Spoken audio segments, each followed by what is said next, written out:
नमस्कार, मैं हूं मनमोहन भट्ट। हिंदी की एक बड़ी पुरानी कहावत है, खोदा पहाड़ निकली चुहिया। इस कहावत का इस्तेमाल तब होता है जब बहुत भाग दौड़ होती है, बहुत सारा काम किया जाता है और उसका नतीजा बहुत छोटा सा निकलता है या नहीं निकलता। अगर पहाड़ खोदा गया तो उससे कुछ ऐसी चीज़ निकलनी चाहिए जो पहाड़ जैसी हो।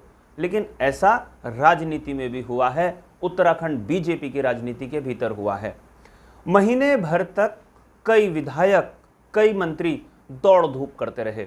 श्राद्ध पक्ष चल रहा था, अपने पितृ इष्टों को याद करने के बजाय, ध्यान लगाने के बजाय कई विधायकों की, मंत्रियों की दौड़ दिल्ली तक हुई। परिक्रमा मुंबई तक भी हुई और उसके साथ साथ नागपुर तक भी कई लोग अपनी अपनी बात रखने के लिए पहुंचे। हम सब जानते हैं, दिल्ली में बीजेपी का शीर्ष नेतृत्व होता है, मुंबई में महाराष्ट्र के गवर्नर भगत सिंह कोश्यारी हैं और नागपुर संघ का दफ्तर है, हेडक्वार्टर है।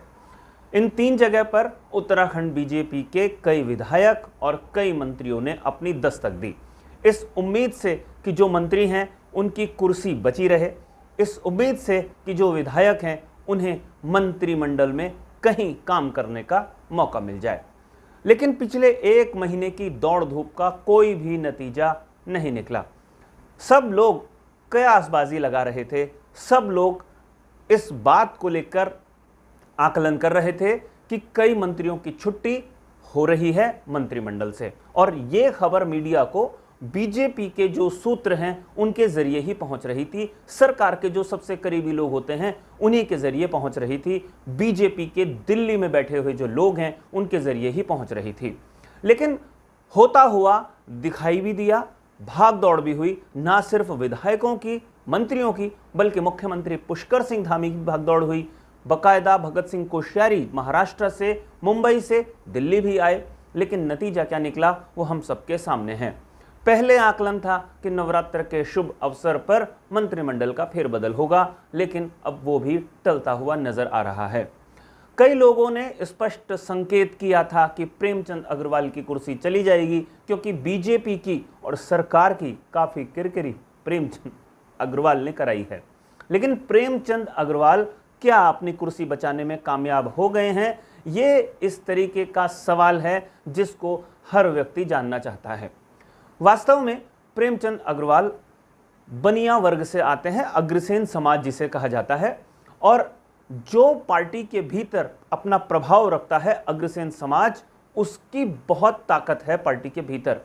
और प्रेमचंद अग्रवाल जब जर्मनी के दौरे पर गए थे, उससे पहले उन्होंने हरिद्वार में अग्रसेन समाज के एक सम्मेलन को भी संबोधित किया था, यानी अपनी एक अघोषित ताकत भी उन्होंने दिखाई थी। इसके अलावा हम सब जानते हैं कि प्रेमचंद अग्रवाल की बीजेपी और संघ के भीतर अच्छी खासी पैठ है। उस पैठ का भी इस्तेमाल प्रेमचंद अग्रवाल ने शायद किया है। प्रेमचंद अग्रवाल निशाने पर इसलिए आए थे क्योंकि विधानसभा अध्यक्ष रहते हुए उन्होंने बैकडोर से भर्तियां की थी और अपने चहितों को एडजस्ट किया था। लेकिन जब प्रेमचंद अग्रवाल ने अपने तर्क रखे होंगे तो उसमें उन्होंने बताया होगा कि उन्होंने अपने नहीं बल्कि पार्टी के वरिष्ठ पदाधिकारियों के, संघ के वरिष्ठ पदाधिकारियों के भी लोगों को एडजस्ट किया, यानी सबका साथ, सबका विकास किया। और इसके लिए ना सिर्फ उनकी मंजूरी मिली, यानी प्रेमचंद अग्रवाल ने मंजूरी दी, बल्कि बीजेपी, संघ और सरकार का भी उसको पूरा समर्थन था। उसको मतलब जो फैसला प्रेमचंद अग्रवाल ने किया है तो वो गलत अकेले कैसे हो सकते हैं। ये कुछ ऐसा अकाट्य तर्क था जिसके आगे पार्टी के वरिष्ठ नेता भी बहुत कुछ बात नहीं कह पाए। कुछ बातें और स्पष्ट करनी यहां पर जरूरी मैं समझता हूं। आमतौर पर जब हम उत्तराखंड की या कहीं किसी भी प्रदेश की राजनीति देखते हैं तो वहां पर जाति, क्षेत्र और अलग अलग समाज का प्रतिनिधित्व का खास ध्यान रखा जाता है। उत्तराखंड में दो मंडल हैं क्षेत्र के हिसाब से, गढ़वाल और कुमाऊं, और तीसरा क्षेत्र जुड़ता है मैदानी क्षेत्र। इन तीन क्षेत्रों का विशेष प्रतिनिधित्व की बात होती है, चाहे टिकट बंटवारा हो, चाहे मंत्रिमंडल में किसी को शामिल किया जाना हो या बाहर का रास्ता दिखाया जाना हो। ब्राह्मण वर्ग, ठाकुर वर्ग, एससी, ओबीसी, इसका भी खास ध्यान रखा जाता है। सरकार के भीतर इस बात का भी खास ध्यान रखा जाता है कि मैदानी वर्ग का प्रतिनिधित्व हो, लेकिन एक अग्रसेन समाज का व्यक्ति भी महत्वपूर्ण भूमिका में हो। उसी कैटेगरी के कारण प्रेमचंद अग्रवाल को 2017 में विधानसभा अध्यक्ष की कुर्सी मिली थी और 2022 में उसी समीकरण से प्रेमचंद अग्रवाल मंत्रिमंडल में शामिल किए गए पुष्कर सिंह धामी की। अब अगर प्रेमचंद अग्रवाल को बाहर का रास्ता दिखाया जाता है तो अग्रसेन समाज का या बनिया वर्ग का कोई ऐसा नेता नहीं है जो पुष्कर सिंह धामी की कैबिनेट में एडजस्ट हो सके। और हम सब जानते हैं, चाहे वो उत्तराखंड हो और चाहे देश का कोई भी हिस्सा, शहरी क्षेत्रों में खास तौर पर अग्रसेन समाज या बनिया वर्ग का अच्छा खासा प्रभाव भारतीय जनता पार्टी के ऊपर है। ऐसे में उस वर्ग को किसी भी तरीके से नाराज नहीं किया जा सकता। जैसे आप क्षेत्र का ध्यान रखते हैं, गढ़वाल और कुमाऊं का बैलेंस बनाने की बात करते हैं, ठाकुर, ब्राह्मण और एससी का प्रतिनिधित्व दिए जाने की बात करते हैं, वैसे ही अग्रसेन समाज को बड़ा प्रतिनिधित्व दिए जाने की भी बात लगातार होती है। वैसे कई लोग ये कह सकते हैं कि इस तरीके से अगर ध्यान में रखा जाएगा तो पंजाबी वर्ग का प्रतिनिधित्व भी हो सकता है, कई और दूसरे प्रकार का भी प्रतिनिधित्व हो सकता है, तो वो हो सकता है। लेकिन अगर कोई प्रभावशाली नेता कैबिनेट में शामिल है, उसे अगर बाहर किया जाएगा तो उसकी जगह पर किसे शामिल करना है, ये पार्टी के लिए एक बड़ी चुनौती, बड़ी समस्या हो सकती है और वो किसी को नाराज नहीं करना चाहती।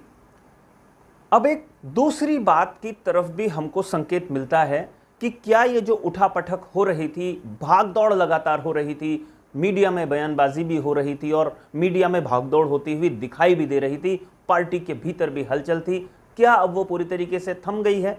तो इसका भी एक जवाब अगर स्पष्ट रूप से नहीं मिला है तो अस्पष्ट रूप से हमको वो जवाब कहीं सुनने को, देखने को जरूर मिला है। जब प्रेमचंद अग्रवाल के बारे में मुख्यमंत्री पुष्कर सिंह धामी से सवाल किया मीडिया कर्मियों ने 1-2-3 दिन पहले, तो पुष्कर सिंह धामी ने बहुत स्पष्ट शब्दों में जवाब दिया था कि मीडिया जो विधानसभा है उसमें बैकडोर से भर्तियों को लेकर जो कमेटी बनाई गई उसने अपनी रिपोर्ट सौंप दी। उस रिपोर्ट के आधार पर उन कर्मचारियों की बर्खास्तगी का काम शुरू हो गया है।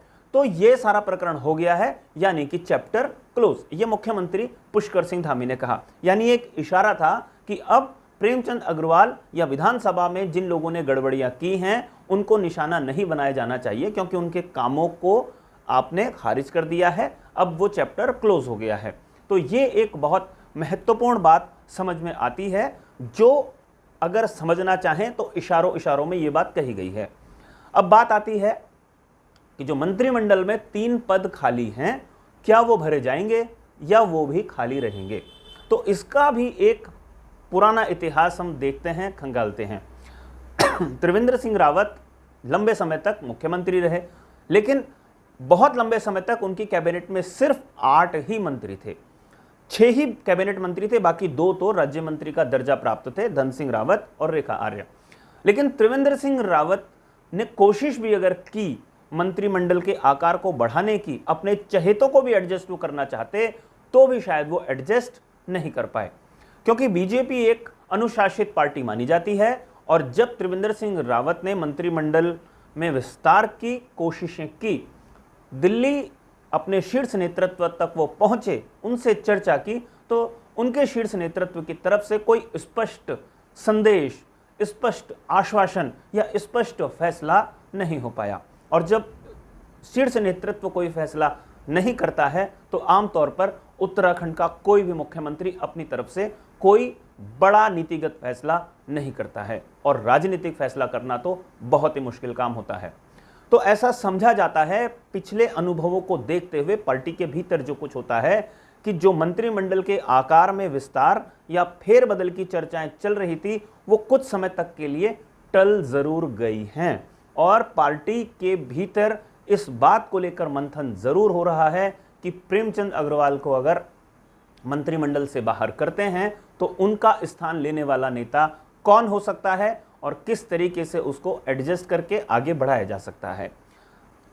तो आज की हमारी इस रिपोर्ट में फिलहाल इतना ही। अगली रिपोर्ट में आपसे मुलाकात जरूर होगी, लेकिन जाने से पहले 2 विशेष आग्रह। ये रिपोर्ट अगर आपको पसंद आई हो तो इसे लाइक जरूर कीजिए, इसे शेयर करके अपने मित्रों तक जरूर पहुंचाइए। और आपने अगर अभी तक हमारे इस चैनल को सब्सक्राइब नहीं किया है तो इस चैनल को भी सब्सक्राइब आप ज़रूर कर लीजिए। फिर मुलाकात होगी, तब तक के लिए इजाज़त दीजिए। नमस्कार।